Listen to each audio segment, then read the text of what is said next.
रसमालयं मुहुरहो रसिका भुवि भावुका। ओम श्रीमद्भागवत महापुराणाय नमः। गंधाक्षपुष्पाणि समर्पयामि। कृष्णाय वासुदेवाय हरे परमात्मने प्रणतः क्लेशनाशाय गोविंदाय नमो नमः। बरहापीडम राधा रानी के चरणों में, बालकृष्ण लाल के चरणों में पुष्प अर्पण करेंगे। ओम बरहापीडम नटवर वपु कर्णयो कर्णिकारं विभ्रदवासा कनककपीसं वेजयन्तीं च मालाम् रन्धानमेणोरजरसुधया पूरयन् गोपवृन्दे वृन्दारण्यं स्वपदरमणं प्राविशद्गीतकीर्तिः। बोलिए गुरुदेव भगवान की जय। व्यासजी महाराज की जय। हाथ जोड़ करके प्रार्थना करेंगे। ओम जन्माद्यस्य यतोऽन्वयादितरतश्चार्थेष्वभिज्ञस्वराट् तेने ब्रह्महृदाय आदिकवये मुह्यन्ति यत्सूरयः तेजो वारिमृदां यथा विनिमयो यत्र त्रिशर्गो मृषा धाम्ना स्वेन सदा निरस्तकुहकं सत्यं परं धीमहि। सत्यं परं धीमहि। अभी शुरू नहीं हुआ ना, स्टैंड क्यों लगाया अभी? नमो रामाय सलक्ष्मणाय देव्यै च तस्यै जनकात्मजाय नमोस्तु रुद्रेन्द्रियमानिभ्यो नमोस्तु चन्द्रार्कमरुद्गणेभ्यः विश्वसर्गविसर्गादि नवलक्षणलक्षितां श्रीकृष्णाक्षं परं धाम जगद्धामं नमामि। नमोस्तु रामाय सलक्ष्मणाय देव्यै च तस्यै जनकात्मजाय नमोस्तु रुद्रेन्द्रियमानिभ्यो नमोस्तु चन्द्रार्कमरुद्गणेभ्यः। बोलिए सुखदेव भगवान की जय हो। सच्चिदानंद भगवान की जय हो। अब संपत जी और चंद्रिका जी भीमेश्वर जी परिक्रमा करके हैं और महासरस्वती के स्वरूप में हमारे इस प्रांगण में विराजमान जो ये वाद्य यंत्र है इनका चावल और पुष्पों से पूजन करके इनका सम्मान करेंगे और उसके उपरांत अपने स्थान पर विराजमान होंगे ताकि आज का सत्र प्रारंभ हो सके। तब तक श्री हरि संकीर्तन करेंगे।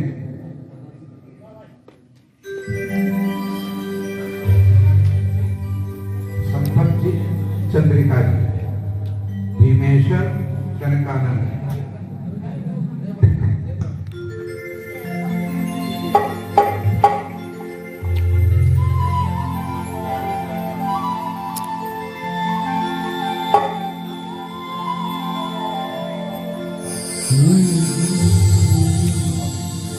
हे भोलेनाथ तेरी महिमा निराली। हे भोलेनाथ तेरी महिमा निराली। जाने वो जिसने तेरी लगन लगाई। जाने वो जिसने तेरी लगन लगाई। हे भोलेनाथ तेरी महिमा निराली। हे भोलेनाथ तेरी महिमा निराली।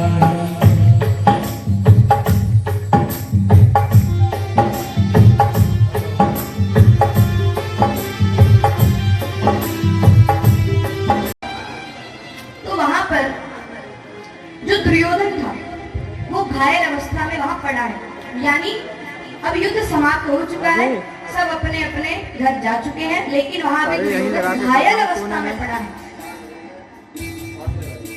तो तो वहां पर एक व्यक्ति आते हैं, उनका नाम है अश्वत्थामा। सामने तो हूँ नहीं। अश्वत्थामा कौन है? द्रोणाचार्य के पुत्र। और द्रोणाचार्य कौन है?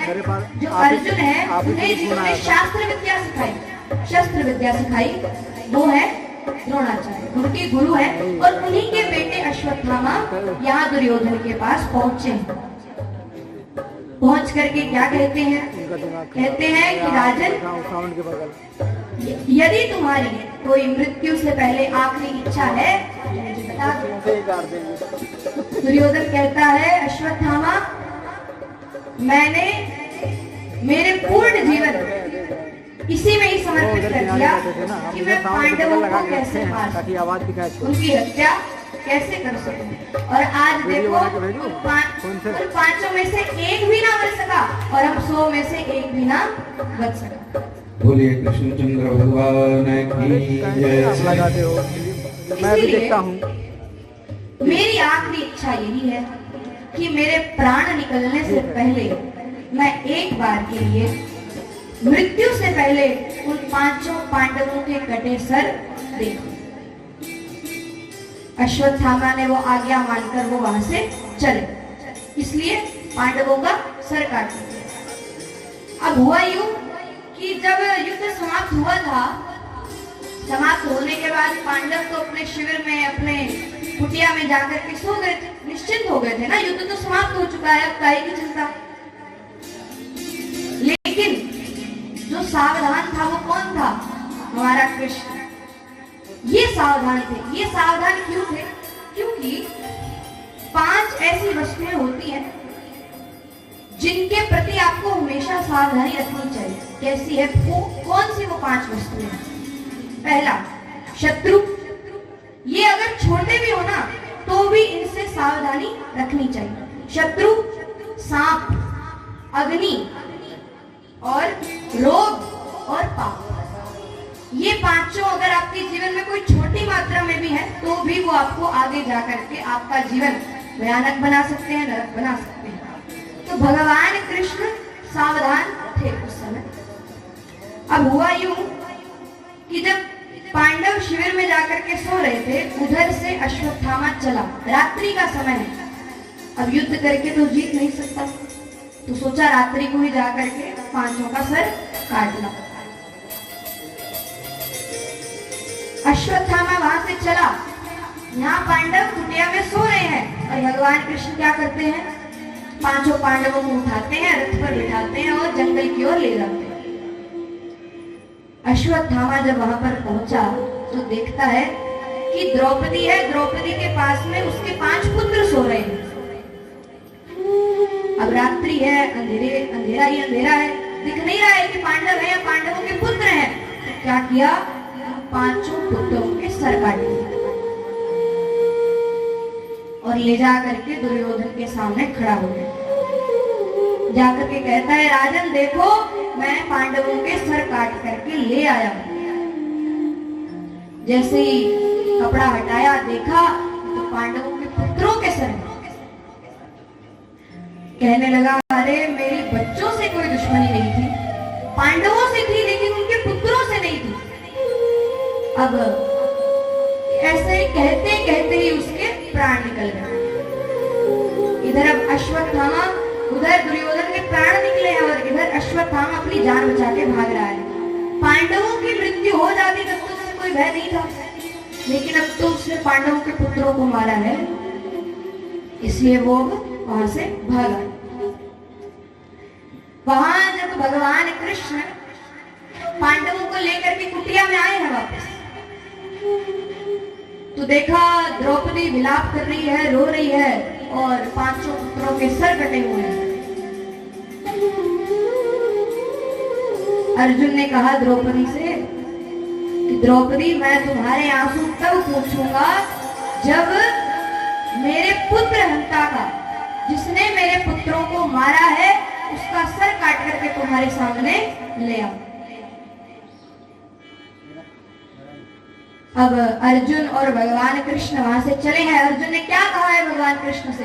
अर्जुन, रथ निकालो और चलो, कौन है पता लगाते हैं। भगवान कहते हैं जो आगे। बोलिए भक्तवत्सल भगवान की। हमारा कृष्ण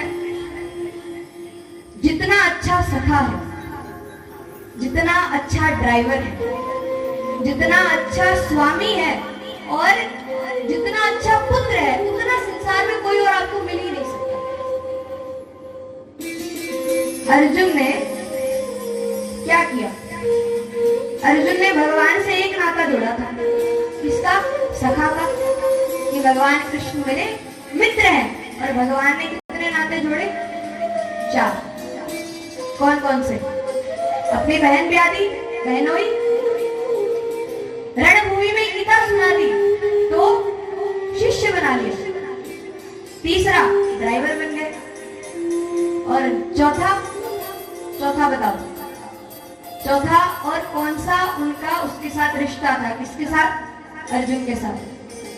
सखा का, शिष्य बना लिया, और ड्राइवर का, और अर्जुन के साथ भगवान ने कितने नाते जोड़े? 4 नाते जोड़े। उसे अपना सखा बनाया, उसे गीता सुनाई और उसके ड्राइवर भी बने। और जब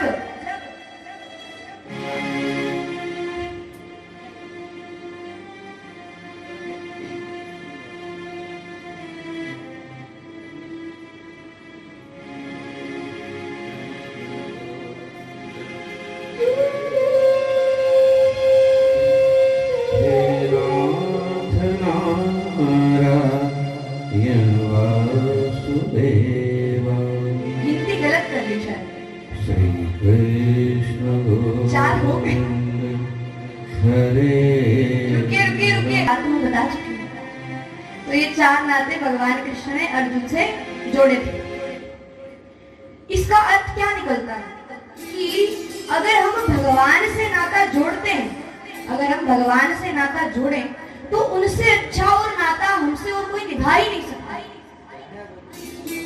जब जब अर्जुन को भगवान की जरूरत पड़ी है, भगवान उसके द्वार पर खड़े मिले हैं उसे।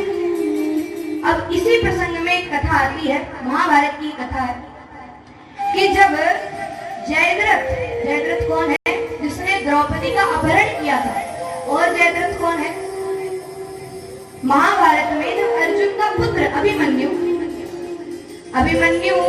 की जब मृत्यु हो चुकी थी, जब वो रणभूमि में मृत्यु को प्राप्त हो चुका था, तब जयद्रथ ने मरे हुए अभिमन्यु की लात मारी थी और गदा से प्रहार किया था।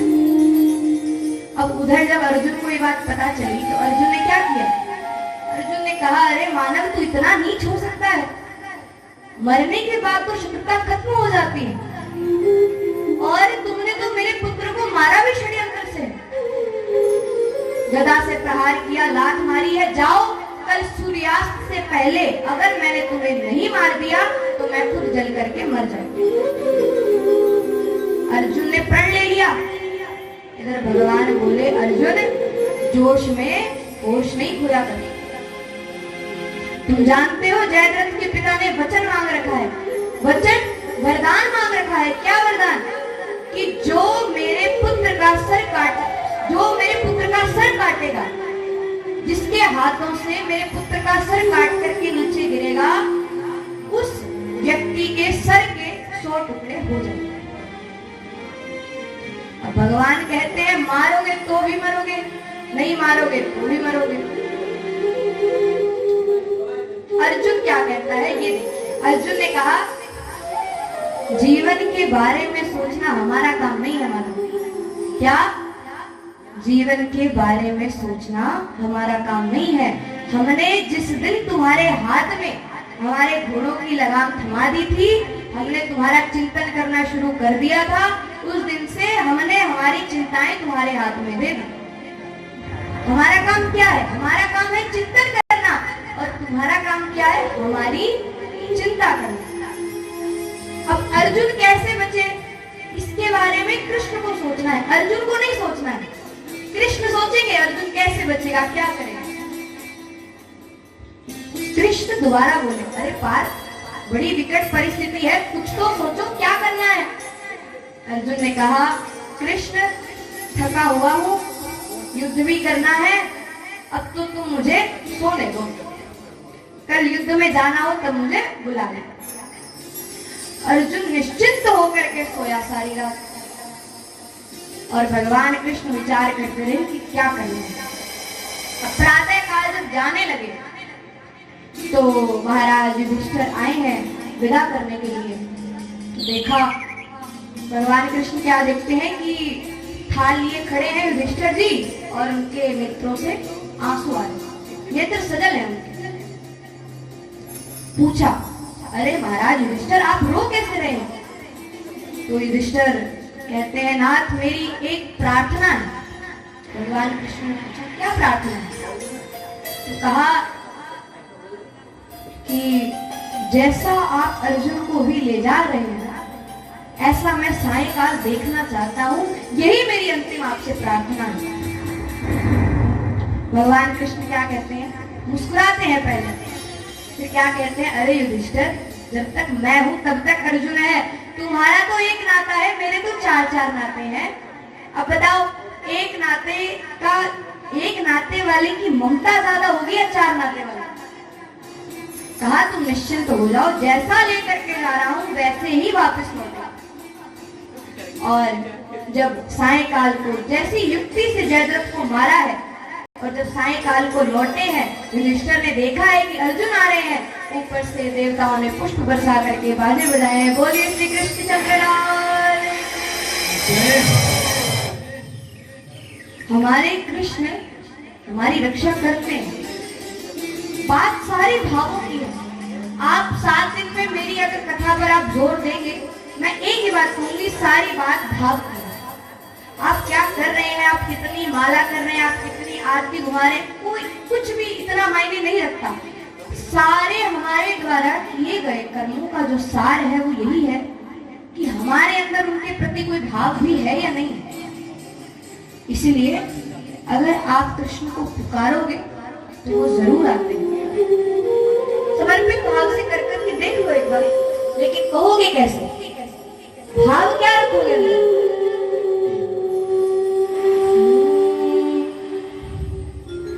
अब सौंप दिया इस जीवन का सब भार तुम्हारे हाथों।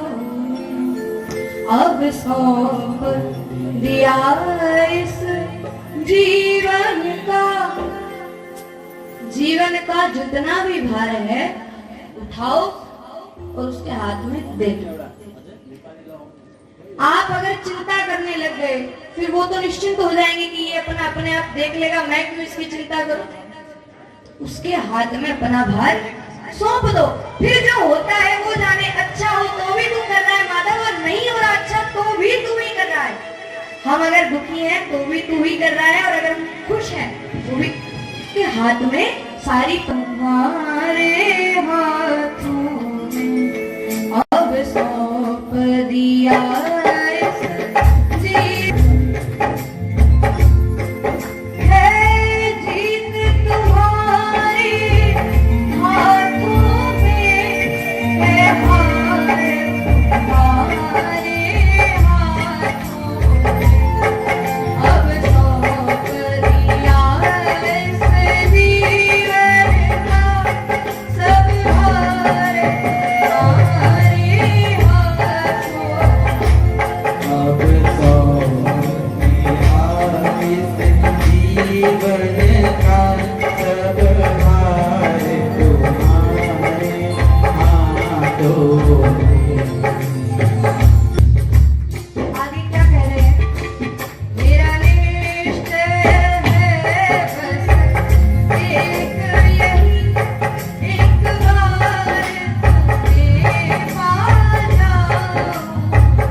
कृष्णचंद्र लाल की जय हो।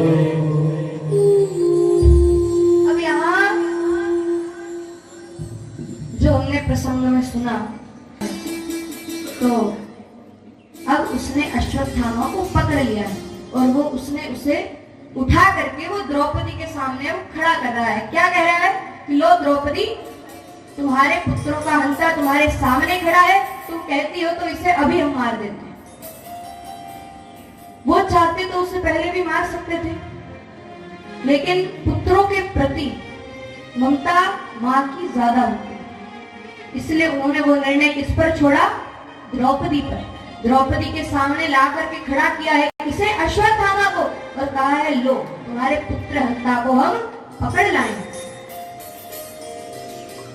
द्रौपदी ने जैसे ही आंखें उठा करके देखा कि अश्वत्थामा है, नजरें नीचे कर ली, हाथ जोड़ लिए, प्रणाम करती है। क्या कहती है कि जो गुरु के पुत्र हैं उन्हें भी गुरु की तरह ही रखना चाहिए, उनके प्रति व्यवहार कैसा रखना चाहिए? जैसा गुरु के प्रति है। तो मेरे पुत्र तो मारे जा चुके हैं, तो मैं इनको मरवा करके इनकी मां को वो दुख क्यों दूं जो मैं अभी महसूस कर पा रही हूं? मेरे पुत्र तो आने से रहे, तो आप इन्हें छोड़ दीजिए। भीमसेन कहते हैं मार दो, ये पापी है। वो विरोध करते थे, लेकिन द्रौपदी क्या कहती है? मुझे मार दो, फिर इन्हें मार दो। अब द्रौपदी ने जब ऐसा कहा तो भगवान को प्राउड फील हुआ। प्राउड क्यों हुआ?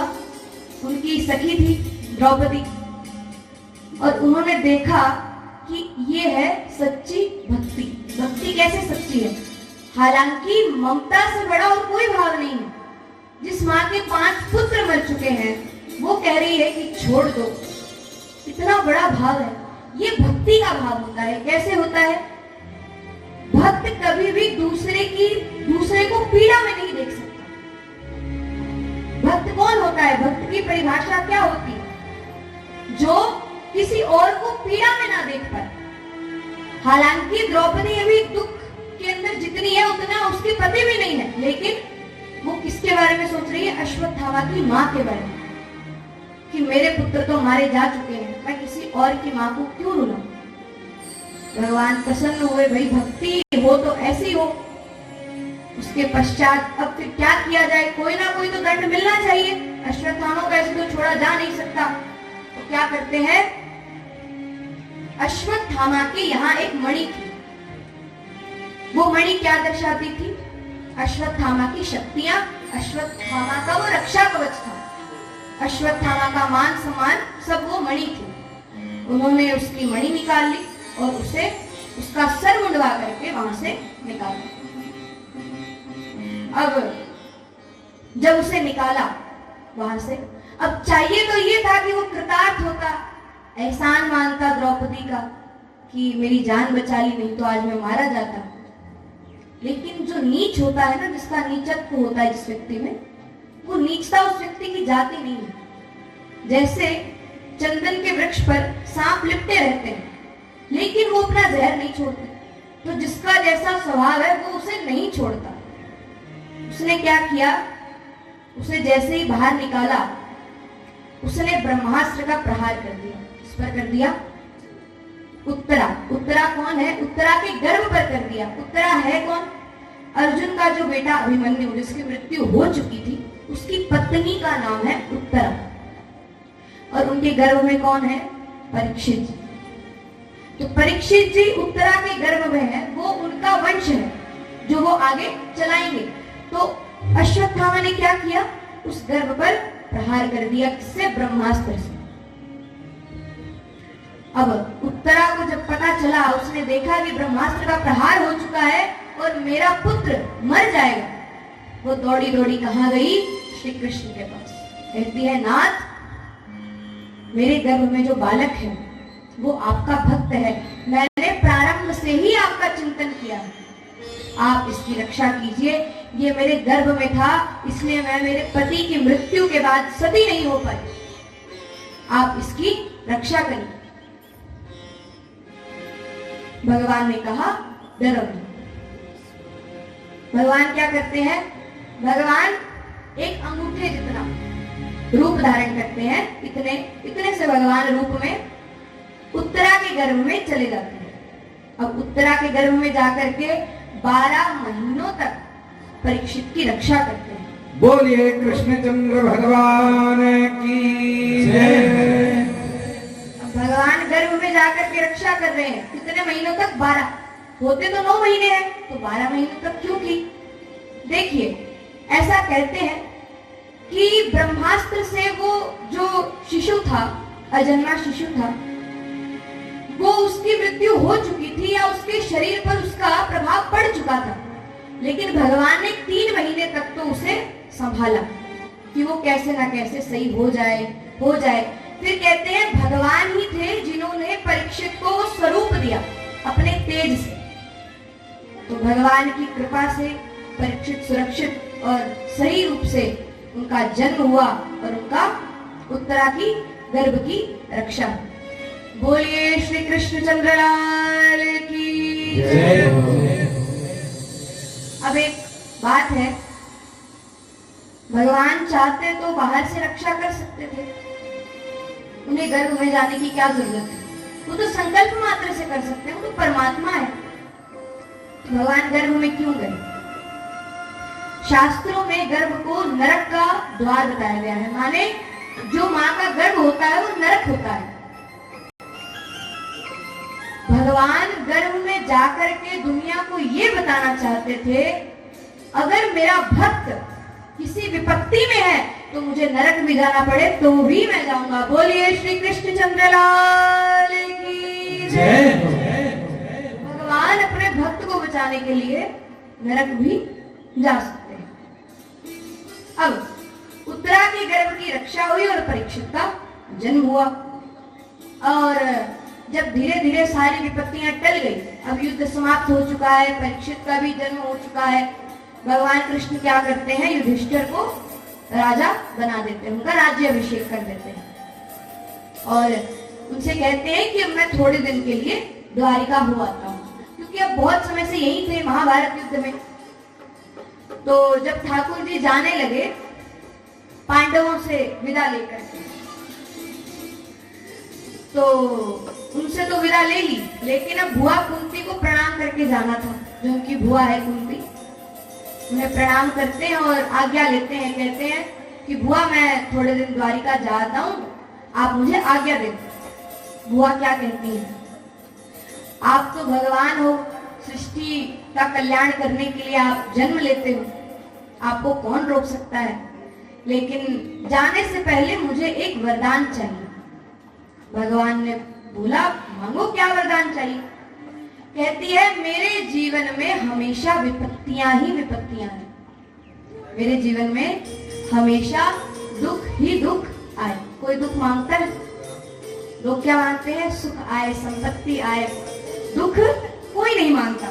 लेकिन बुआ कुंती दुख क्यों चाहती है? वो कहती है मैं सुख नहीं चाहती, मुझे दुख दो, मुझे विपत्तियां दो। भगवान कृष्ण ने कहा, अरे बुआ अब नहीं, बहुत दुख झेल चुकी हो, अब नहीं, अब दुख मैं नहीं दे सकती। तो बुआ कुंती ने कहा, नहीं, आपको मुझे दुख देने होंगे। तो भगवान बुआ कुंती को समझाते हैं, कहते हैं और कोई वरदान मांग लो, लेकिन मैं दुख नहीं दे सकती। अब बुआ कहती है कि और मैं क्या वरदान मांगू? जब व्यक्ति दुखी होता है वो घूम घुमाकर भगवान के पास आ ही जाता है। सुखी जीवन में भगवान की याद नहीं आती, ये सत्य है और ये मान लीजिए, नहीं आती। व्यक्ति सांसारिक सुखों में इतना व्यस्त हो जाता है, उसे भगवान की याद नहीं आती। और दुख में कितनी जल्दी आती, हे भगवान ये हो गया, हे भगवान ऐसे हो गया, अब क्या करेंगे भगवान। अब भगवान नाम ऐसे आता है दुख में और वैसे नहीं आता। कोई भी त्योहार हो, कुछ हो, तो सुख में व्यक्ति भगवान को याद नहीं करता। हुआ कहती है, हमारे जीवन में कितने दुख आए, कितनी विपत्तियां आई।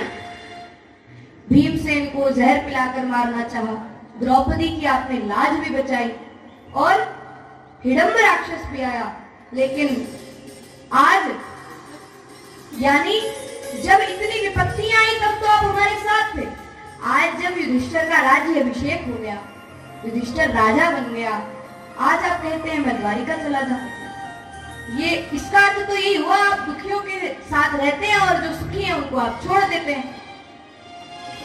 तो बुआ कुंती ने क्या कहा, मुझे विपत्तियां दे दो नाथ, मुझे दुख दे दो ताकि आप हमेशा मेरे साथ रहो।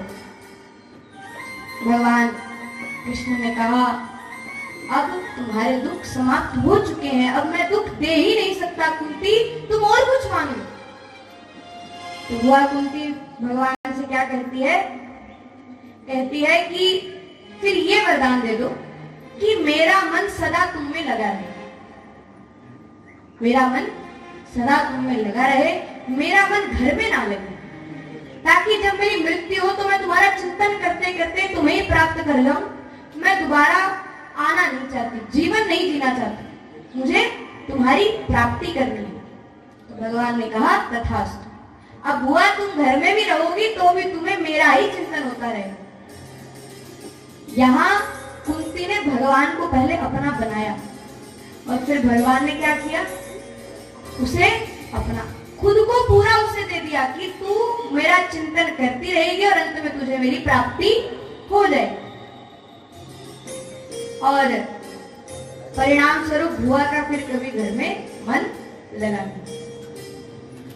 कुछ समय बाद जब अर्जुन खबर लेकर के आए कि भगवान अब पृथ्वी लोक छोड़ करके जा चुके हैं, लीला समाप्त कर चुके हैं, तो बुआ कुंती को जैसे ही पता चला, कृष्ण कृष्ण कृष्ण कह करके अपने प्राण त्याग दिए और भगवान कृष्ण में लीन हो गए। बोलिए कृष्णचंद्र भगवान की जय। ध्यान यहाँ देने योग्य एक बात यह है कि महाभारत हमें सिखाती क्या है, महाभारत तुम्हें क्या सिखाती है। एक तरफ तो मारने के इतने प्रयास किए जा रहे हैं, कैसे ना कैसे पांडव मर जाए, कैसे ना कैसे इस युवती से ऐसे मर जाए, लेकिन जिस तरफ कृष्ण है उस तरफ हार का सवाल ही नहीं उठता। तो भगवान कृष्ण का जो उन पांडवों पर कृपा रही है, उन्होंने उन्हें हर परिस्थिति में जिताया है। अब भैया अगर भगवान पांडवों के भाव को देख करके उनका साथ दे सकते हैं, तो अगर हम पांडवों का भाव हम अपने अंदर ले आए तो भगवान हमारा साथ नहीं देंगे। सारी बात विश्वास की है, श्रद्धा की है। आप विश्वास करिए, अगर पांडवों के वैसे भाव से भगवान उनका साथ दे सकते हैं, तो यदि हम पांडवों के वो भावों को हम अपने अंदर ले आए तो क्या भगवान हमारा साथ नहीं दे सकते? दे सकते हैं, लेकिन उससे पहले वैसे भाव लाने पड़ेंगे। और भाव आएंगे कब? जब भगवान का चिंतन करोगे, अपने आप को भगवान से जोड़ोगे। लेकिन समय नहीं है, कब जोड़े? सुबह उठते काम में लग जाते हैं, फिर दोपहर में सो जाते हैं, फिर काम में लग जाते हैं, समय नहीं है लोगों के पास। देखो, कर्म तो हमें करना ही है, कार्य तो हमें करना ही है। कर्म नहीं करेंगे, भगवान ने भेजा किस लिए है? कर्म तो हर किसी को करना है। लेकिन हमारा जो जीवन है, अगर कोई व्यक्ति अपना जीवन सरल और सुखद चाहता है, कर्म सभी करते हैं, हम भी कर्म करते हैं, आप भी कर्म करते हैं, लेकिन जीवन में आनंद होना भी, मैं सुख की बात नहीं कर रही, मैं आनंद की बात कर रही हूँ। और आनंद और सुख में बहुत अंतर है। सुख का अर्थ होता है संसार से प्राप्त होने वाला सुख, वो सुख जो किसी चीज पर, किसी वस्तु पर, किसी प्राणी पर निर्भर कर रही है, उस पर डिपेंडेंट है कि मैं इस व्यक्ति से, इस वस्तु से मैं सुखी रहता हूँ। और आनंद क्या होता है कि हम कहीं भी रह रहे हैं, हमारा जीवन आनंद में। भैया कोई कभी कुछ ही पूछ ले, आनंद आनंद है, कोई दुख नहीं है, कृष्ण की कृपा है, बढ़िया है, उसे आनंद कहते हैं। बोल सच्चिदानंद भगवान की जय। उनके भाव हृदय में लाओ, नहीं ला सकते कोशिश करो। मैं रोज यही बात कहूंगी, रोज कहूंगी, कोशिश करो। 7 दिन हूँ, 7 दिन तो कहूँ, उसके बाद कोई बात नहीं, लेकिन कोशिश करो, कोशिश करो भाव लाने की। कैसे भाव? लगन तुमसे लगा बैठे, जो होगा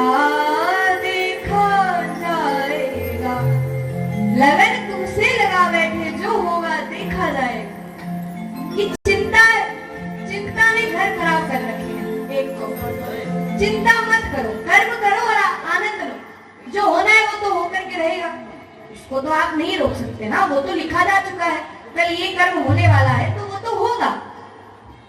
हम क्या कर सकते हैं? जो विधि ने लिख दिया, जो विधि ने लिख दिया, छठी भाल के अंक, छठी की रात्रि को जो विधि ने लिख दिया, छठी भाल के अंक, राई घटे न तिल बढ़े, रहो रे जीव निसंग।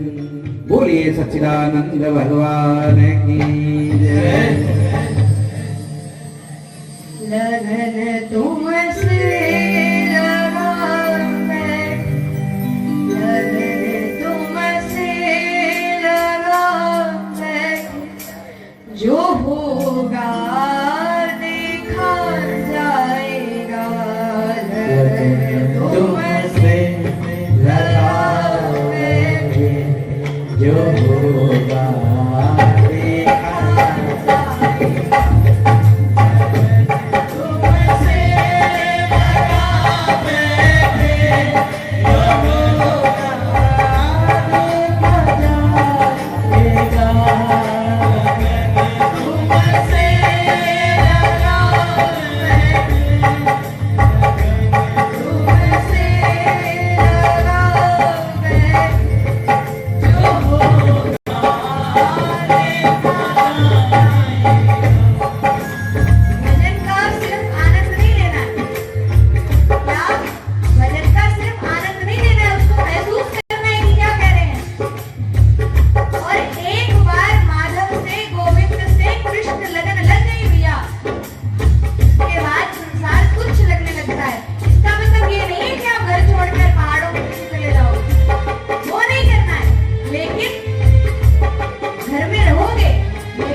देखो जगत के रंग प्यार देखो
याद करते करते कृष्ण करते करते अपना शरीर त्याग दिया, तो पांडवों ने भी सोच लिया कि अब हम भी नहीं रहेंगे, कृष्ण नहीं है तो हम अब क्या करेंगे।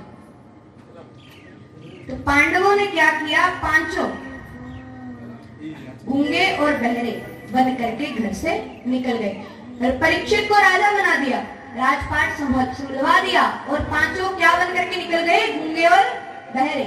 ना तो किसी से बोलना है ना किसी से कुछ सुनना है, हिमालय पर चले। अब यहाँ पांडवों के स्वर्गासन होने के बाद महाराज परीक्षित ने अपना राज्य संभाला और जब तक महाराज परीक्षित रहे तब तक धर्म के मार्ग पर चले और 3 अश्वमेध यज्ञ वो कर चुके हैं जिनमें देवताओं ने प्रत्यक्ष आकर के आहुति ग्रहण करी है। तो महाराज परीक्षित राज्य कैसे चलाते थे, धर्मानुसार, बिल्कुल धर्म के हिसाब से। अब जब तक शासन है तब तक धर्म उपस्थित है। और कलयुग में धर्म की क्या हालत है? धर्म एक पैर पर खड़ा है। धर्म के 4 चरण होते हैं और धर्म इस कौन से चरण पे खड़ा है? एक चरण। कौन से 4 चरण है? धर्म के 4 चरण है। पहला तो है सत्य, दूसरा है दान, तीसरा है दया और चौथा है तप। ये 4 चरण धर्म के होते हैं। अब अगर ये 4 आपके अंदर गुण है तो आपसे बड़ा संसार में बड़ा और कोई धार्मिक नहीं है। और अगर ये 4 आपके जीवन में नहीं है, कौन कौन से? सत्य, दया, दान और तप। अगर ये आपके जीवन में नहीं है तो आप फिर कोई भी संप्रदाय के क्यों ना हो, कोई भी आप समाज के क्यों ना हो, आप धार्मिक तो नहीं है। आप धर्म के मार्ग पर नहीं चल रहे हैं तो फिर आप सनातन धर्म में यदि बताया गया है सत्य, दान, तप और दया, तो आप देखिए कि इस समय वो उस मार्ग पर कौन नहीं चल रहा। हमारा धर्म हमें कुछ गलत नहीं बता रहा है। हमारा धर्म हमें क्या कहता है? सनातन धर्म कहता है सत्य बोलो। सतयुग में सत्य था, उसके बाद त्रेता आया। त्रेता में आते ही सत्य का नाश हो गया। सत्य का नाश हुआ तो क्या बचा? दया, दान और तप। अब त्रेता और द्वापर में दो चीजें और नष्ट हो गई। कौन कौन सी? सत्य नष्ट हुआ, दया नष्ट हुई और तप नष्ट हुआ। कलयुग में एक ही चरण बचा है जो है दान। व्यक्ति थोड़ा बहुत करता है लेकिन कलयुग में थोड़ा अभी दान बचा है। अन्यथा कलयुग में ना तो सत्य है, ना तप है और ना ही दया है। तो ये 4 चरण धर्म के हैं। लेकिन जब महाराज परीक्षित आए थे तो उन्होंने कलयुग के अंदर, माने कलयुग प्रारंभ होने वाला है, द्वापर अभी भी गया है, महाराज परीक्षित ने धर्म को बचा कर रखा है। वो बिल्कुल मर्यादित वे से चले हैं और उन्होंने धर्म के 4 चरण बचा रखे। अब हुआ क्या कि जब कलयुग आया, कलयुग को लगा कि यदि महाराज परीक्षित का राज्य रहा और महाराज परीक्षित रहे तब तक मैं मेरा पंजा फैला नहीं सकता। अब कलयुग चाहता है कि महाराज परीक्षित समाप्त हो। अब कोई युक्ति लगानी पड़ेगी। क्या करा जा सकता है? तो क्या होता है, एक दिन महाराज परीक्षित विचरण के लिए, घूमने के लिए अपने राज्य में निकलते हैं। थोड़ी दूर चलते हैं, चल करके देखते हैं रास्ते में कि एक बैल है, वो एक पैर पर खड़ा है। आप समझ रहे होंगे ये कौन है? जो बैल एक पैर पर खड़ा है वो कौन है? धर्म है। और उस बैल के पास में गाय खड़ी है। गाय कौन है? गाय बिल्कुल दुबली पतली, आंखों में पानी लिए आंसू झलक रहे हैं और वो रो रही है। कौन है वो माँ है, वो पृथ्वी। वहां गाय है और बैल है, वो दोनों आपस में बात कर रहे हैं। और उधर थोड़ा और आगे चलते हैं तो देखते हैं कि राजा के भेष में कोई व्यक्ति है और लातों से दोनों को मार रहा है। अभी तक महाराज परीक्षित को पता नहीं है कि वो धर्म और वो पृथ्वी है। उन्होंने अभी बस देखा। वो क्या करते हैं, वो वहां पहुंच करके पहले तो देखते हैं कि वो लात मार क्यों रहा है, कौन है वो। तो वो पहले बैल से पूछते हैं कि ये व्यक्ति कौन है और तुम्हें लात क्यों मारा है। तो बैल क्या कहता है? कहता है शास्त्रों में हमें जो कष्ट होता है वो अलग अलग कारणों से होता है।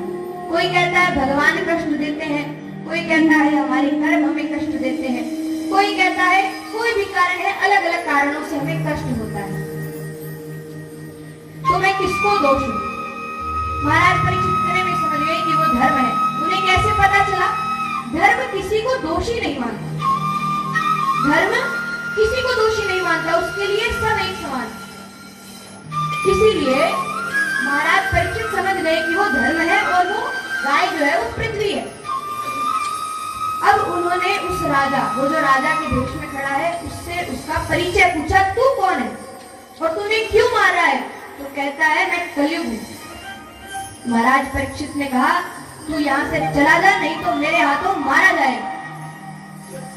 परीक्षित ने जब ऐसा कहा तो जो कलयुग था, अब कलयुग दिमागी व्यक्ति है, उसने क्या किया, वो उनके पैरों में गिर गया, रोने लगा, विलाप करने लगा। क्या कहता है कि आपकी शरण में मैं आ चुका हूं और शरण में आने वाले को मारने से पाप लगता है। अब मार नहीं सकते हैं, कलयुग को मार नहीं सकते। महाराज परीक्षित ने कहा, चलो तुम यहां से चले जाओ, तुम कहीं और चले जाओ, लेकिन ये राज्य छोड़ दो। अब वो करते क्या? उस समय महाराज परीक्षित का राज्य पूरा विश्व में था और कोई था ही नहीं। महाराज परीक्षित सारा विश्व संभालते थे, सारे राज्य संभालते थे। और यहाँ कलयुग क्या कहता है कि महाराज आपका तो पूरे विश्व में शासन है, मैं कहां जाऊंगा? तो उसके आग्रह करने पर उसे 4 स्थान दे दिए कि कलयुग तुम्हें 4 स्थानों पर रहोगे और तुम कहीं नहीं होगे। कौन से 4 स्थान? जुआ, शराब, चरित्रहीन स्त्री और हिंसा। अब उसने और आग्रह किया कि एक और कोई जगह हो दे दो, इस जगह में मैं कहाँ रहूंगा? तो उसे एक और जगह दे दी। क्या? स्वर्ण, जो चोरी किया हुआ धन होता है ना, जो कोई चोरी कर करके अपने घर में धन लाता है, उस धन में भी कलयुग का वास होता है। अब महाराज परीक्षित ने उसे ये स्थान दे तो दिए, लेकिन वो अंत में उसी के जाल में वो फंस गए। कैसे फंस गए? उन्होंने क्या किया? कलयुग ने क्या किया? महाराज परीक्षित एक दिन अपने, जहां पर वो सोना वगैरह रखा करते हैं महाराजा, जिस कक्ष में रखा करते हैं, महाराजा उस दिन उस कक्ष में गए और जा करके मुकुट को उठाया और पहन लिया। अब वो मुकुट कौन सा था? जब जयद्रथ मरा था, जब भीमसेन और सब उसे मार करके आ रहे थे, तो वहां भीमसेन को एक बड़ा ही सुंदर मुकुट दिखा था। अब वो था तो पापी का, तो वो लेकर के घर में आ गए पापी का चुराया हुआ धन। कलयुग ने क्या किया? वो उसमें वास कर गया। महाराज परीक्षित को ये पता नहीं था, उन्हें बड़ा सुंदर मुकुट लगा, उन्होंने कहा आज मैं ये पहनता हूं। उन्होंने मुकुट उठाया और पहन लिया। कलयुग सवार हो गया, बुद्धि भ्रष्ट हो गई। आज महाराज शिकार के लिए जा रहे हैं जंगल की ओर, जो धर्म के मार्ग पर चलते थे। कलयुग कहाँ वास करता है? हिंसा। आज हिंसा करने जा रहे हैं। तो जब निकले हैं शिकार के लिए, तो थोड़ी दूर चले, आज काफी अनावश्यक जीवों की हत्या भी कर चुके हैं। अब जब लौट रहे हैं, तो लौटते समय उन्हें प्यास लगी है, पानी चाहिए। तो एक महर्षि का, एक ऋषि है, कौन? उनके आश्रम में जा करके वो पुकारते हैं कि कोई है, तो उन्हें पानी पिला दो। सभी ऋषि उनके आश्रम में जाते। अब वहां जाकर के जब उन्होंने कहा कि इस पूरे विश्व का महाराजा आया है, मुझे कोई पानी ला करके दो, किसी ने उत्तर नहीं दिया। अब उत्तर क्यों नहीं दिया? क्योंकि जो सभी ऋषि थे वो ध्यान में थे। ध्यान अर्थात समाधि में थे, और जब व्यक्ति समाधि में होता है, उसके कान तो होते हैं लेकिन उसको सुनाई नहीं देता। अब हुआ यूं, सभी ऋषियों को सुनाई नहीं दिया। सभी शिष्यगण थे, वो स्नान इत्यादि के लिए, संध्या के लिए गए हुए थे, वहां कोई था नहीं। सभी ऋषि अकेले थे, वो साधना में, ध्यान में लीन एकदम, उन्हें कुछ सुनाई नहीं दे रहा। अब जब महाराज परीक्षित, अब बुद्धि तो भ्रष्ट हो चुकी है, कलयुग सवार है, तो जो भी निर्णय लेंगे वो गलत ही है। जब देखा कि उनकी आज्ञा का उल्लंघन हो गया है और ये जो ऋषि ध्यान में बैठा है, ये ढोंग कर रहा है, ढोंग अर्थात दिखावा कर रहा है, ध्यान करने का दिखावा कर रहा है, अपना प्रभाव जमाना चाहता है। तो उन्होंने क्या किया? परीक्षित ने क्या किया? वहीं पास में एक मरा हुआ सर्प पड़ा था। उस सर्प को उठाया और समीक ऋषि के गले में डाल दिया। उन्हें लगा कि सर्प डालूंगा तो ध्यान से बाहर आ जाएंगे, दिखावा नहीं करेंगे, लेकिन वो तो ध्यान में थे, उन्हें सर्प का भी नहीं पता चला। अब जब बुद्धि भ्रष्ट हो चुकी है, चाहिए तो ये था कि चलो ध्यान में है, अब सर्प को निकाल तो दूं। वो बिना सर्प को निकाले वहां से चले। अब जो समीक ऋषि के पुत्र थे वो वहां नदी के तट पर उन्हें समाचार मिलता है कि कोई राजा आया है, उसने आकर के मेरे पिता के गले में मरा हुआ सर्प डाल दिया। बड़ा क्रोधित हुए। क्यों क्रोधित हुए? वो क्या कहते हैं?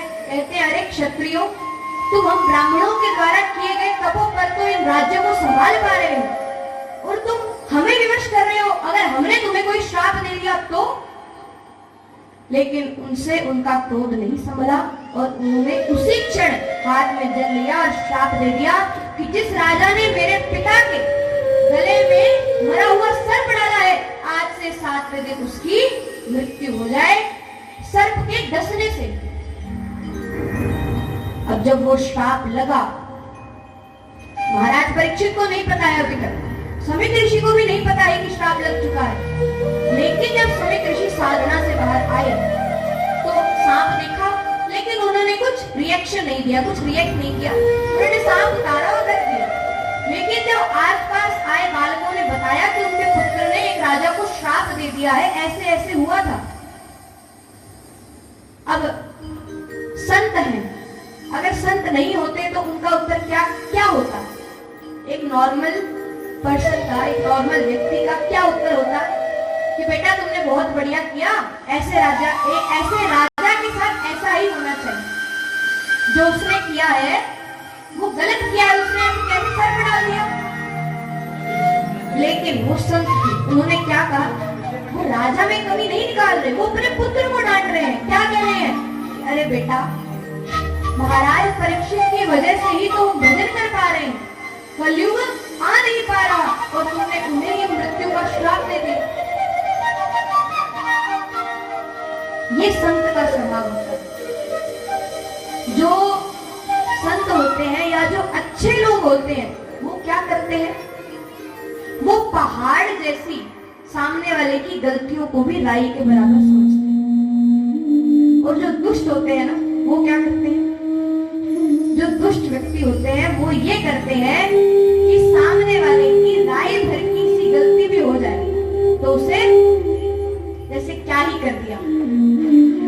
और लेकिन संत का स्वभाव ऐसा होता है, आप में कोई इतना सा भी गुण है तो वो उससे भी बहुत ज्यादा प्रेज करते हैं, उन्हें वो भी बहुत बढ़िया लगता है। अब संत ने सभी शिष्यों को आदेश दिया कि जाकर के राजा को बताओ कि उन्हें श्राप लग चुका है और 7 दिन बाद उनकी मृत्यु होने वाली है। तो वो कोई उपाय करे, कोई समाधान करे, कुछ हो सके तो करे। उन्हीं शिष्यों में से किसी एक शिष्य ने जाकर के महाराज को बताया है। क्या बताया है? कि आपको श्राप लग चुका है, आज से 7 दिन में आपकी मृत्यु होने वाली है। जब वो बता रहा है तब तक महाराज को पता चल गया। कैसे पता चल गया? महाराज ने अपने कक्ष में जाकर के उस मुकुट को उतारा, कलयुग का प्रभाव खत्म हुआ और फिर उन्हें हुई गलानी। क्या गलानी हुई? अरे मैंने धन संपत्ति के लोभ में इतने बड़े महात्मा के साथ ऐसा कार्य कर दिया। भगवान, आज ही मेरा सारा धन, मेरी संपत्ति, मेरा राज्य सब कुछ नष्ट हो जाए ताकि मैं आगे चल करके ये कार्य दोबारा ना कर सकूं। उन्हें इतना गिल्ट, उन्हें इतनी गलानी हो रही है। अब इधर जब पता चलता है कि श्राप ही मिल चुका है तो अब हम में से अगर किसी को ये पता चल जाए कि 7वें दिन हम मरने वाले हैं तो, लेकिन परीक्षित को जब पता चला उसने क्या कहा पता है? जब उसे पता चला कि मैं 7वें दिन मरने वाला हूँ, क्या कहता है कि धन्य है गोविंद, तूने मुझ पर कृपा कर दी, तूने मुझे अपने आप बुलाने का मुझे एक साधन दे दिया। बोलिए श्री कृष्ण चंद्र लाल की जय। जब मृत्यु का समाचार मिलता है, आम इंसान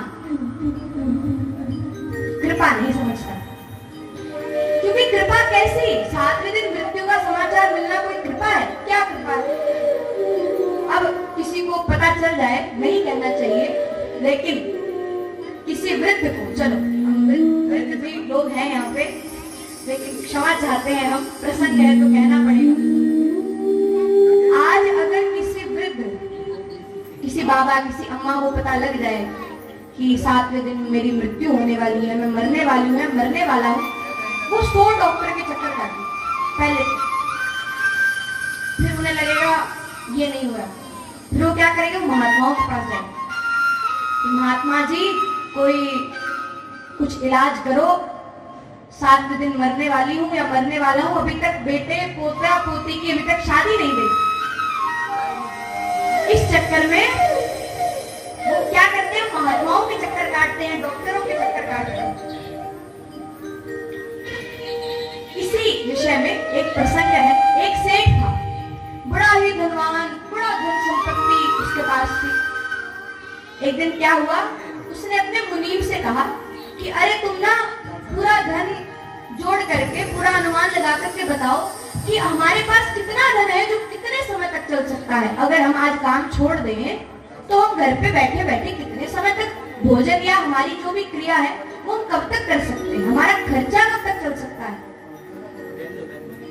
मुनीम ने हिसाब लगाया, सेठ को बताया कि आज से आपकी 9 पीढ़ियां, 9 पीढ़ियां सब समझते हैं, 9 पीढ़ियां, 9 बार आपके नीचे लोगों का जो जन्म हो चुका है, 9 बार, नीचे से नीचे पोता, फिर उससे नीचे, फिर ऐसे करके 9 पीढ़ियां अभी भी तुम्हारी, अगर तुम कार्य ना करो तो घर बैठे खा सकती है। अब चाहिए तो ये था वो खुश होता, वो रोने लगा। क्यों रोने लगा, कहता है 10वीं पीढ़ी भूखी मर जाएगी। अब इसमें क्या करें, वो बूढ़ा हो चुका है, उसकी आयु हो चुकी है, हाथ हिलने लगे हैं, अच्छे से खड़ा भी नहीं हो पाता है, चिंता किसकी है, 10वीं पीढ़ी। अरे भैया, संसार के लिए बहुत कर लिया, संसार के लिए बहुत कर लिया, थोड़ा अपने लिए सोचो। वो क्या खाएंगे उनकी चिंता है, तुम नरक जाओगे इसकी चिंता नहीं। इसीलिए थोड़ा अपने बारे में सोचो। ये जन्म तो चला गया, अगले जन्म की सोचो। और कुछ लोगों का जीवन बुढ़ापे तक चला जाता है, विचार करने योग्य बात है। कुछ लोग बुढ़ापे तक भी नहीं जा पाते। आप हम सभी जानते हैं, कुछ लोगों की मृत्यु जल्दी और मतलब जवानी में ही हो जाती है, कुछ की वो छोटे बच्चे होते हैं उनकी मृत्यु हो जाती है, उन्हें तो हम क्या कह सकते हैं। लेकिन मृत्यु का कोई समय निश्चित नहीं है। मेरे कहने का तात्पर्य ये है, महाराज परीक्षित को 7 दिन पहले पता चल गया कि उनकी मृत्यु होने वाली है, और अब वो कोई साधन ढूंढ सकते हैं जिनसे उनका कुछ हो सकता है। लेकिन हमारे तो भैया 7 दिन होते हैं हफ्ते में, काल रूपी सब तो हमारे सर के ऊपर नाच ही रहा है, 24 घंटे 7 दिन, तो हमें तो पता भी नहीं है कि हम कब मर जाए। महाराज परीक्षित को तो पता था। महाराज परीक्षित पर ये कृपा थी कि उनको पता था, और हमारे ऊपर क्या कृपा है कि हमें पता है कि हमें उस मृत्यु से बचा कौन सकता है। अभी तक महाराज परीक्षित को पता नहीं है कि भागवत जैसी कोई चीज है। अगर महाराज परीक्षित को नहीं मिलती तो वो तो 7 दिन बाद मर जाते, उनकी मुक्ति नहीं होती, वो मर जाते। तो उनमें और हमें इतना ही फर्क है। क्या फर्क है? उन्हें पता चल गया उनकी 7 दिन बाद मृत्यु होगी, और हमें ये पता लग गया कि अगर हमारी मृत्यु भी होगी तो हमारे पास कृष्ण है। समझ गए? कितना ही अंतर है। अब जब महाराज परीक्षित को ये पता चला कि उनकी मृत्यु होने वाली है, और क्या कहते हैं, जब उन्हें पता चला कि उनकी 7 दिन बाद मृत्यु होने वाली है, तो उन्होंने बहुत से महात्माओं से पूछा क्या समाधान है, क्या नहीं है, एकत्रित हुए सभी। लेकिन महाराज परीक्षित ने तो, उनके पास बहुत बड़े बड़े ऋषि हैं, पूरा विश्व उनके नीचे है, वो किसी से कोई भी समाधान पूछ सकते हैं। लेकिन जो विचार करने योग्य बात थी वो जा चुकी है, उस पर हम थोड़ा प्रकाश डालेंगे थोड़ी देर कि हमारे पास समय नहीं है। हमें कथा श्रवण करनी है, लेकिन हमें अपना भी मोक्ष करना है। हमें मोक्ष नहीं करना तो जीवन तो सुधारना है, नहीं सुधारना है तो सुधारना है। लेकिन एक हमारे साथ एक और गलती है, ये गलती है कि हमारा ये कोई निश्चित नहीं है, कोई गारंटी नहीं है कि जब हमारी मृत्यु होगी तब हम कथा ही सुन रहे होंगे। क्या गारंटी है? भागवत जी तो है हमारे पास, लेकिन क्या गारंटी है कि जब हम कथा सुन रहे होंगे तभी हमारी मृत्यु होगी? क्या पता ना सुन रहे होंगे। तो इसका समाधान क्या है? महाराज परीक्षित की मृत्यु तो 7 दिन कथा सुनने के बाद हुई थी। उन्होंने तो पूरा अपना मन उस कथा में दिया था पहली बार में, लेकिन हमारा मन वैसा नहीं है। हमारा मन कैसा है? चंचल है। वो एक बारी में कथा समझ ले इतना योग्य नहीं है महाराज। वो महाराज परीक्षित, हम कहाँ साधारण मनुष्य। इसलिए क्या है इसका समाधान? क्या है? देखो, आप ये समाधान ये सभी जानते हैं, लेकिन करता कोई नहीं है। जानते हैं आप सभी। देखो, अब मैं बताऊंगी। समाधान है भगवान का नाम जाप। अब नाम जाप मैं क्यों कह रही हूँ? क्योंकि लोगों के कार्य बहुत है। लोग सारा दिन काम करते हैं, कार्य करते हैं, नाम जाप नहीं कर पाते। नाम जाप तो चलो कर भी लिया, कथा तो नहीं सुन पाते। ये 7 दिन चलो दे दिए, लेकिन पूरे महीने चारों हफ्ते कथा सुनते रहे, ऐसा तो समय किसी के पास नहीं। तो माला जाप को अपनी आदत बना लो। आदत कैसे बना लो? अब देखो, ये भागवत का ही उपदेश है, इसको मानना तो पड़ेगा। आज नहीं तो कल मान लो। आदत बना लो धीरे धीरे। आदत कैसे बनेगी? माला मत उठाओ, सुबह उठते ही भगवान का नाम ले लो, सोने से पहले नाम ले लो। और वीकेंड्स पे जो लोग ट्रिप पे जाते होंगे, यहाँ पे कुछ लोग तो जाते ही होंगे, तो वीकेंड्स पे जब हम एंजॉय के लिए समय निकाल सकते हैं, सैटरडे संडे, तो हम वीकेंड्स पे कथा के लिए भी समय निकाल ही सकते हैं। एक समय निश्चित कर लो कि हमें इतने दिन महीने में भागवत को देने हैं, हिस्सा बना लो ना जीवन का। क्या दिक्कत है? अब कई लोग क्या करते हैं कि उन्हें लगता है हम तो नाम जाप कर रहे हैं भैया, भागवत नहीं सुन पा रहे लेकिन नाम जाप कर रहे हैं, हमारा कल्याण हो जाएगा। लेकिन रियलिटी क्या है? सच्चाई क्या है? जब आप सिर्फ और सिर्फ नाम जाप करते हो, आपको कुछ समय के बाद हो सकता है आपकी आदत छूट जाती है। घर में कोई प्रोग्राम हो जाता है, उसके बाद आदमी भूल जाता है कौन सी माला कौन सा जाप, भूल जाता है। इसीलिए कथा जरूरी है। महीने में 1 दिन ही सुन लो, रोज 10 मिनट ही सुन लो, उससे आप जुड़े रहोगे उससे। इन सब चीजों पर जोर इसीलिए डाला जा रहा है, आपको नहीं पता है आपकी कब आप पधार जाओगे। समझिए बात। भागवत सिर्फ एक कथा नहीं है। इसको मैंने पहले दिन प्रथम दिवस कथा से भी 1 दिन पहले यही बात कही थी, भागवत मात्र कथा नहीं, ये मृत्यु के बाद का विषय है। आप इसे कथा तक सीमित मत रखिए। आपने अगर भागवत अच्छे से सुन ली तो आपको भी तो नहीं पता चलेगा। हालांकि जीवन में आनंद तो आएगा, वो तो एक बोनस है, बोनस पॉइंट है, प्लस पॉइंट है। आनंद आ जाएगा, उसके लिए आप निश्चित हो जाइए। लेकिन आप जानते भी नहीं है आपका अगला जीवन कितना आनंदमय हो सकता है। और जिसने अच्छे से भागवत सुन ली उसकी मुक्ति तो हो ही सकती है, लेकिन हमारे जैसे कुछ हैं, हम तो मुक्ति नहीं चाहते। अब आप कहोगे आप तो खुद भागवत कर रही हैं और आप भी मुक्ति नहीं चाहती। देखिए, मुक्ति चाहते हैं, लेकिन भगवान का भजन यही संभव है। मरने के बाद, ऊपर जाने के बाद भजन नहीं है। ऊपर तो स्वर्ग है, ऊपर तो वो अलग आनंद आ गया। लेकिन एक हम ऐसा जीवन मांगे कि भगवान अगली बार ब्रज भूमि में हमें जन्म देना, हम गैयों के आसपास रहें, हम ग्वाल बाल के साथ खेलें, वो जन्म देना। तो वो एक इच्छा है। मुक्ति जो ब्रजवासी होते हैं वहां के वृंदावन के, वो मुक्ति नहीं चाहते। वो कहते हैं हम यही ठीक है, हमें वैकुंठ नहीं चाहिए। लेकिन हमारा जीवन और आनंदमय भी रहेगा और हमारा अगला जीवन ही सुधर जाएगा। अब ये जो मुक्ति का विषय है, इस पर थोड़ा सा प्रकाश डालने का है कि जब हम भगवान से मुक्ति मांग लेते हैं, भागवत जी तो मुक्ति देती है, ये तो मुक्ति की ही देवी है। हम भगवान से मुक्ति जब मांग लेते हैं तो हमारा भगवान से पीछा छूट जाता है। कैसे छूट जाता है? जैसे एक पुत्र अपने पिता से, जब पिता मतलब अब पुत्र बड़ा हो चुका है, अब धन संपत्ति बंटवारा हो जाना चाहिए, जब पुत्र अपना बंटवारा करवा लेता है पिता से, पिता की संपत्ति से, तो लेना देना तो खत्म हो जाता है ना। आप संपत्ति अपनी अपनी आप करो जैसे करना है।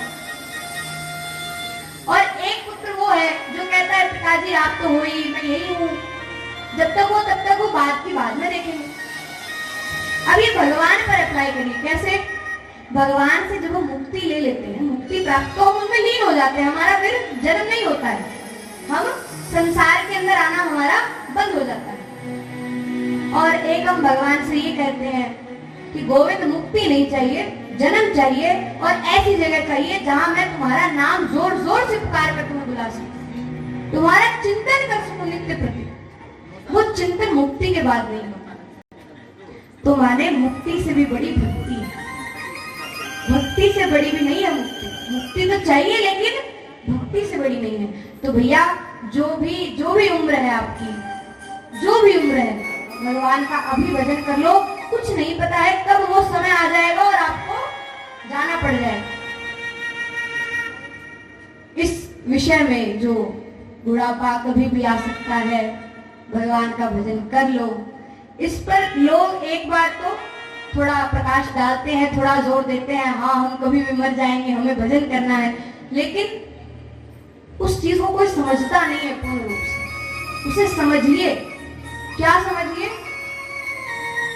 संग है, इसी विषय में है। आपको उस भजन का, उस प्रसंग का आनंद भी लेना है और अपनी परिस्थिति को उससे जोड़ना भी है।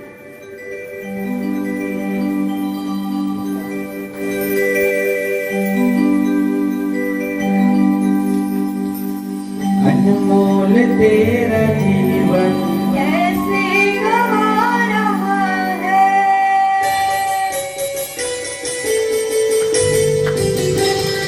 अनमोल तेरा जीवन कैसे गवा रहा है, अनमोल तेरा जीवन कैसे गवा रहा है।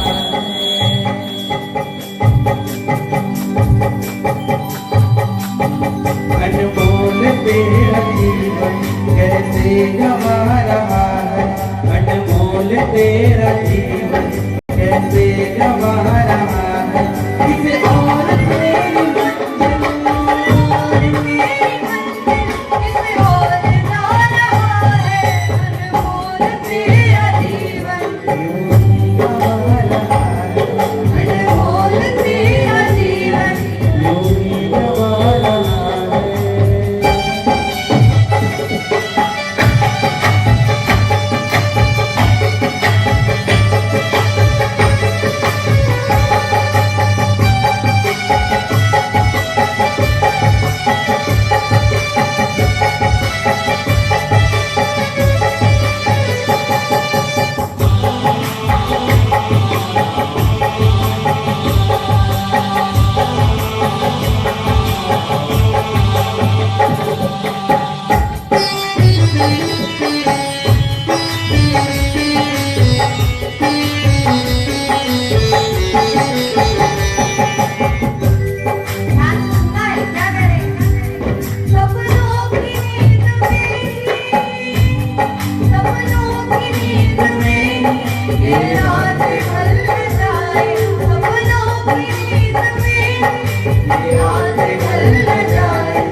निकल जाए पल भर का क्या भरोसा, कहीं जान निकल जाए।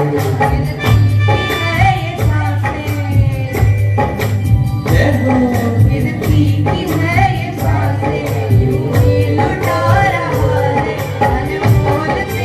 जीवन यूं ही गवा रहा है, अनमोल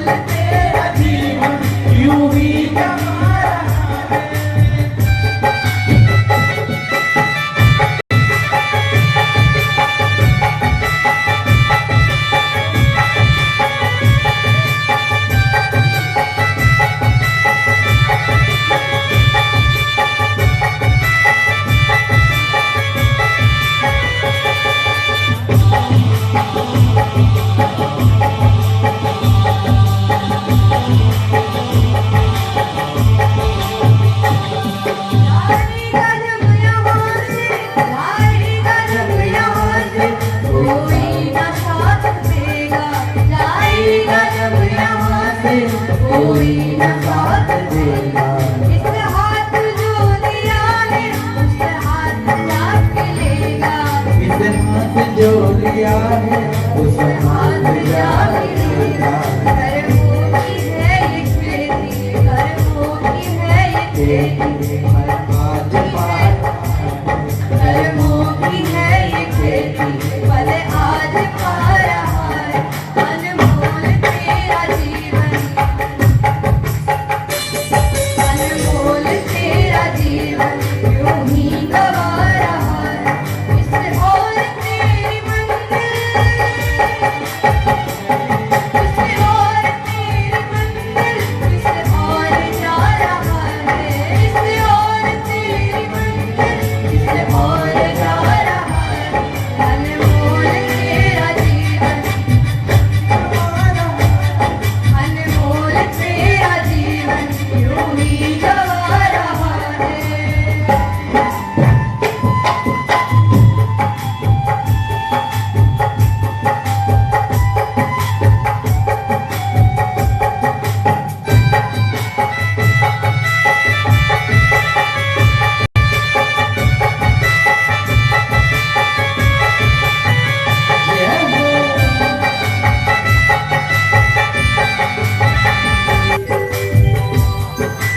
बड़ा ध्यान से सुनना है, एक शब्द में अर्थ छुपाना। कभी कभी हम भजनों को भी सुन लेना तो भी हमें बहुत बड़े बड़े अर्थ मिल जाते हैं। आगे क्या कह रहे हैं? जब तक है भेद मन में, जब तक है भेद मन में भगवान से जुदा है। जब तक है भेद मन में भगवान से जुड़ा है। बोलो जो दिल का दर्पण, बोलो जो दिल का दर्पण इस घर में ही खुला है। बोलो जो दिल का दर्पण इस घर में ही खुदा है। रूप हो के भी तू,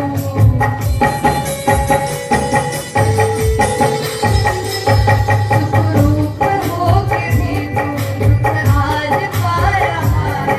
अनमोल तेरा जीवन यूं ही गवा रहा है।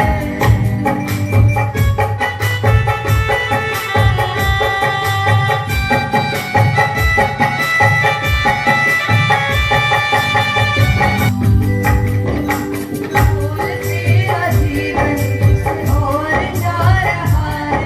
अनमोल तेरा जीवन यूं ही गवा रहा है।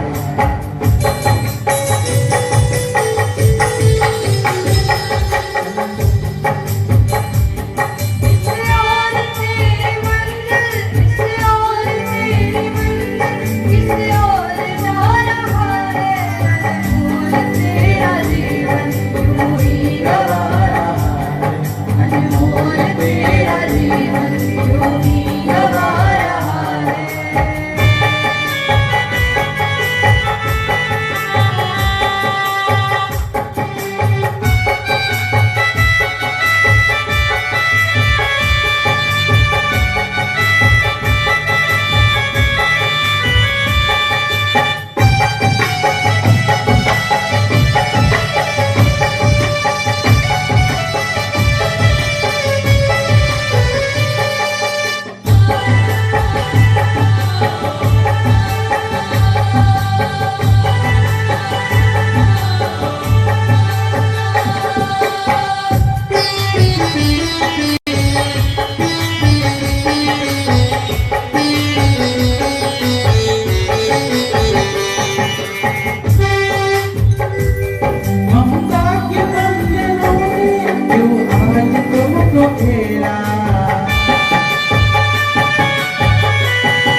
करके चलना है, लेकिन दोनों करना है, दोनों जरूरी है। अब कथा में आते हैं। अब महाराज परीक्षित जो है उनको पता चल चुका है कि उन्हें श्राप लगा है। अब वो साधन की तलाश करते हैं जिससे उनकी 7 दिन में, उनका विषय मुक्ति का नहीं है, उनका विषय क्या है कि 7 दिन में मुझे कृष्ण की प्राप्ति हो जाए। वो क्या कहते हैं, वो तलाश करते हैं कि मृत्यु के बाद सीधा कृष्ण मुझे कैसे मिल सकता है। अब सभी बड़े बड़े महान ऋषियों महात्माओं को एकत्रित किया ताकि साधन का पता लगा सके कि कैसे कृष्ण की प्राप्ति हो सकती है। लेकिन भैया उस समय 7 दिन में मुक्ति मिलना बहुत कठिन है। हम मुक्ति को इतना महत्व नहीं देते हैं, लेकिन तब लोग बहुत देते थे, सैकड़ों वर्षों तक तपस्या करते थे कि हमें मुक्ति मिल जाए, अपना जीवन बलिदान कर देते थे मुक्ति के लिए।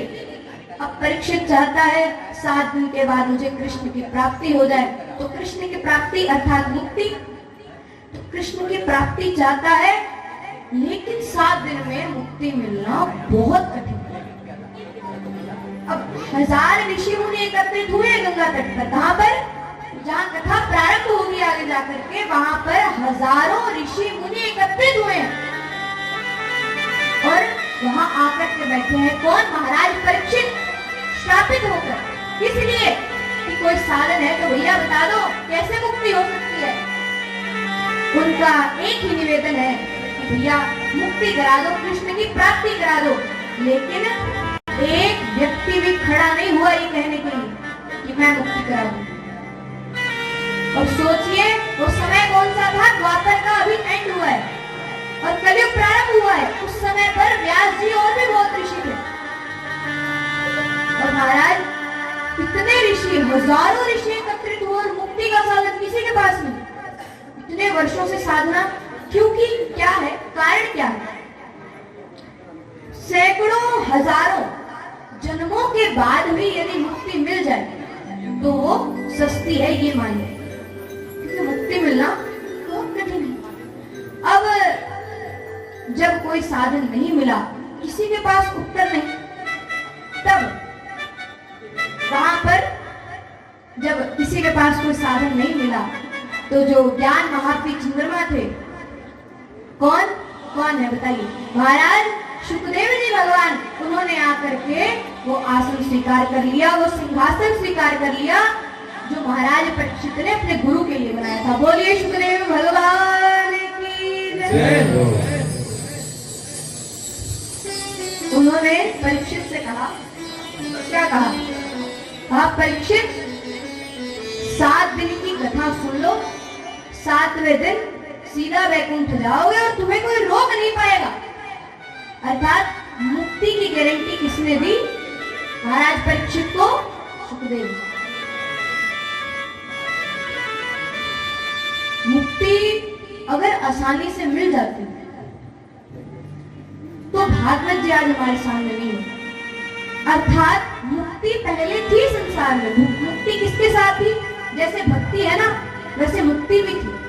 जब कलयुग प्रारंभ हुआ था उससे पहले मुक्ति यही रहती थी, लेकिन जैसे जैसे कलयुग का प्रभाव बढ़ा तो मुक्ति ऊपर चली और तब भक्ति यहाँ पर अकेली रह गई। किसके साथ, अपने दोनों पुत्रों के साथ। अब महाराज परीक्षित को श्री शुकदेव जी भगवान 7 दिन की कथा सुनाएंगे, जिससे पहले जो आचार्य जी बैठे हैं वो आपको एक प्रसंग सुनाएंगे। उनका बड़ा ही मन था, कल भी बताने का बड़ा ही मन था, लेकिन हो नहीं पाया, समय नहीं था इतना। लेकिन आज आचार्य जी आप कुछ बताएंगे, उनकी इच्छा थी कि हमें थोड़ा समय मिले। सच्चिदानंद रूपाय विश्वोत्पत्त्यादि हेतवे तापत्रय विनाशाय श्री कृष्णाय वयं नमः। नारायणं नमस्कृत्यं नरं चैव नरोत्तमं देवी सरस्वती व्यासं ततो जयमुदीरयेत्।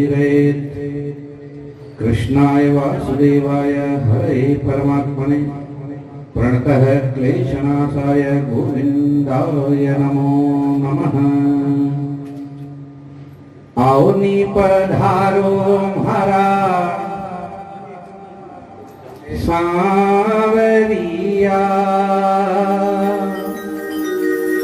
अरे आओनी पधारो म्हारा सांवरिया, नटवर नागरिया, मीरा भई रे बावरिया, रे बावरिया, भई रे बावरिया।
संगरी सहेल्या पर आंगड़ी उठावे, संगरी सहेल्या पर आंगड़ी उठावे, हंसली उड़ावे म्हारी काबरिया,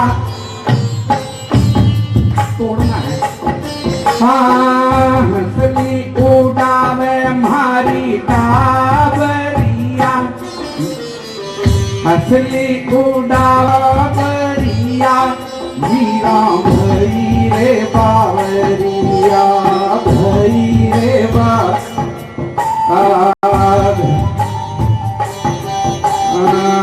आओनी पधारो म्हारा सांवरिया, नटवर नागरिया, मीरा भई रे बावरिया, भई रे बावरिया।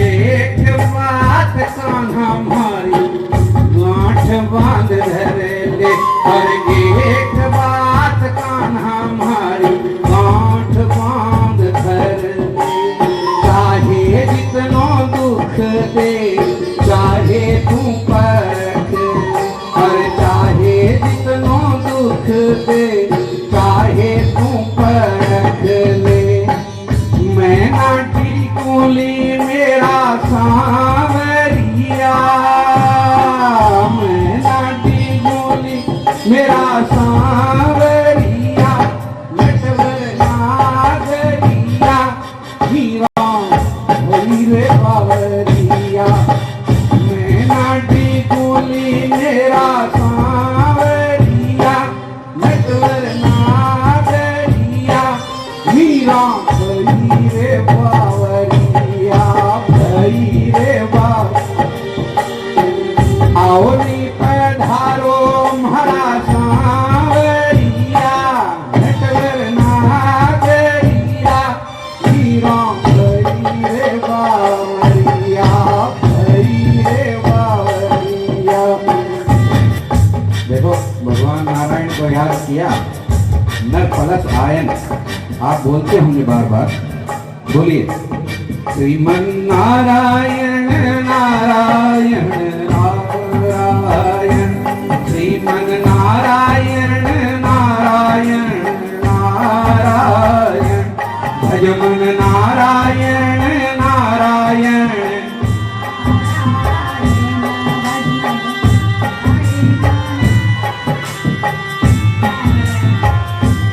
भज मन नारायण नारायण नारायण श्रीमन नारायण श्रीमन नारायण नारायण नारायण नारायण श्रीमन नारायण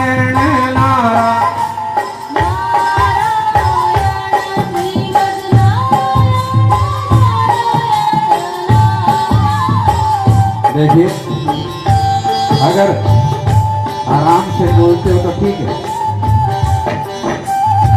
सुख में बोल लोगे ठीक रहोगे, वरना भगवान को बुलाना भी आता है। बुलाना कैसे आता है? जब किसी महिला के बाल बच्चा होने वाला हो, जब वो ऑपरेशन थिएटर में होती है, तो उसका पति जो है वो उस हॉस्पिटल में लगी हुई जो भगवान की मूर्ति है उसके सहारे खड़ा होकर के वो क्या कहता है पता है? श्रीमन नारायण नारायण नारायण श्रीमन नारायण नारायण नारायण भज मन नारायण नारायण नारायण श्रीमन नारायण नारायण श्रीमन नारायण नारायण श्रीमन नारायण नारायण नारायण भज मन नारायण श्रीमन नारायण नारायण श्रीमन नारायण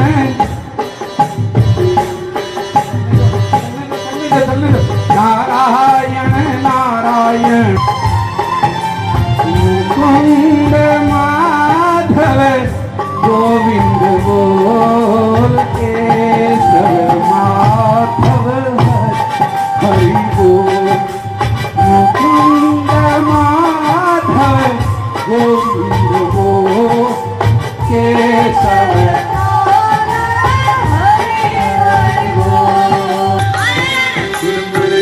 भड़ली तू राम नाम नहीं गावे भड़ली। ये भजन है, ये जीव को कह रहे हैं। जुल्मन कहते हैं बदमाश को, क्या ये जीव है ना जो बड़ी बदमाश है, जो भगवान का भजन नहीं करती है, और भगवान का जो भजन करे तो फिर कहते हैं अरे हाथ पगासू काम कराम है, हाथ पगासू काम कराम है, भोजन दांत चबावे। हाथ पगासू काम कराम भोजन दांत चबावे, हाथ पगासू काम कराम है, भोजन दांत चबावे। हरि बोल हरि बोल गोविंद बोलो हरि गोपाल बोलो राधा रानी जय जय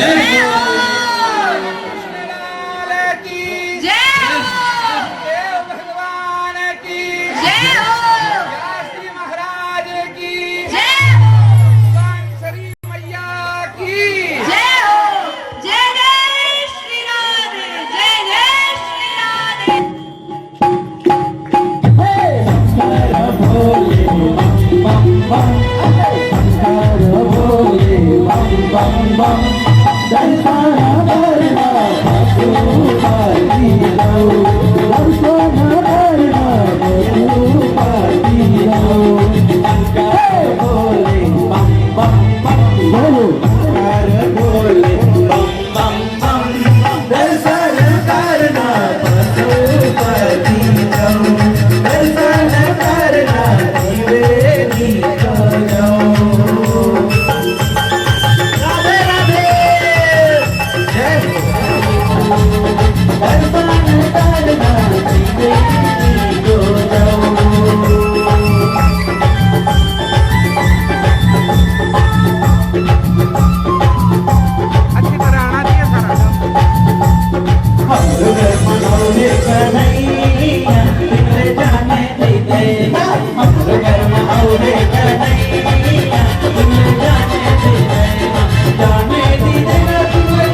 जाओ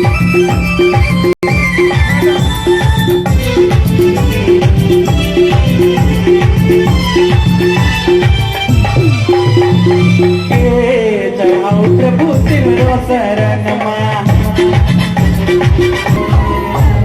माछाले छरियो जल आज बन्दी गर्नु सुनेर माछाले छरियो जल आज बन्दी गर्नु सुनेर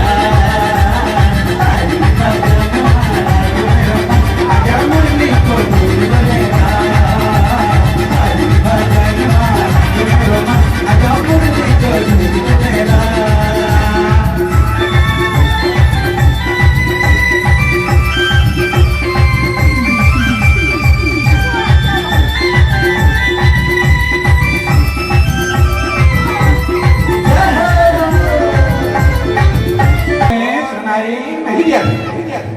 नारायण नर प्लस आयन जो जल में रहते हैं उन्हें नारायण कहते हैं और हमारे तो जल का अथाह समुद्र है। बोलिए सुभांसरी मैया की। और जहाँ जल होता है वहाँ नारायण निवास करते हैं और जहाँ नारायण है वहाँ पर भगवती महालक्ष्मी है। बोलिए लक्ष्मी मैया की, भागवत भगवान की।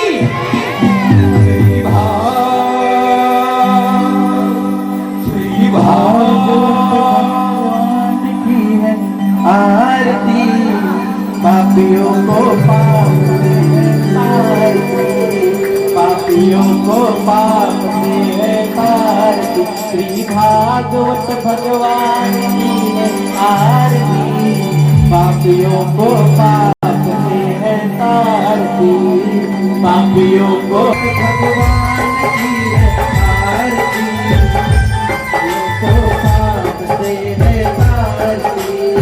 पापियों को पाप से तारती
बनाने वाला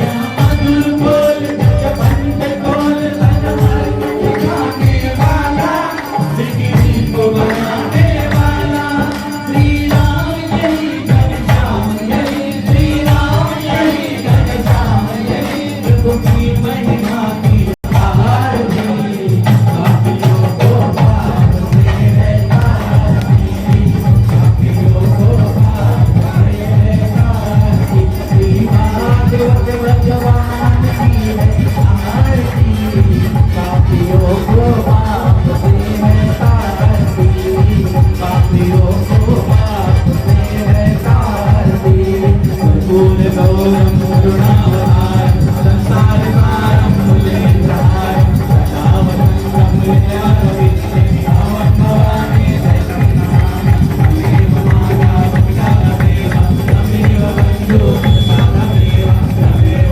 विद्यारणं तमेव तमेव सर्वं तमेव हरे राम राम हरे हरे कृष्ण हरे कृष्ण हरे राम राम हरे हरे कृष्ण हरे कृष्ण कृष्ण हरे हरे राम राम राम हरे हरे कृष्ण हरे कृष्ण कृष्ण हरे हरे राम राम राम हरे हरे कृष्ण हरे कृष्ण कृष्ण हरे हरे राम राम हरे हरे कृष्ण हरे कृष्ण कृष्ण हरे हरे राम राम हरे हरे कृष्ण हरे कृष्ण कृष्ण हरे हरे राम राम हरे हरे कृष्ण हरे कृष्ण कृष्ण हरे हरे राम राम हरे हरे कृष्ण हरे कृष्ण कृष्ण हरे हरे राम राम हरे हरे कृष्ण हरे कृष्ण हरे हरे बोले श्रीमद् भागवत महापुराण की जय आपके बिहारी राम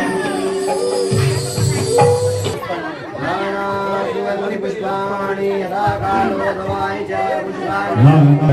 पुष्पांजलि मया विहान परमेश्वर विहान जगदीश्वर मन में पुष्पांजलि समर्पयामि। बोले बाके बिहारी लाल की जय, राधा रानी की जय, बाल मुकुंद सरकार की जय, राधा रमण सरकार की जय, वृंदावन धाम की जय, बरसाने धाम की जय, आज के आनंद की जय। नमः पार्वती पतये हर हर हर महादेव शंभो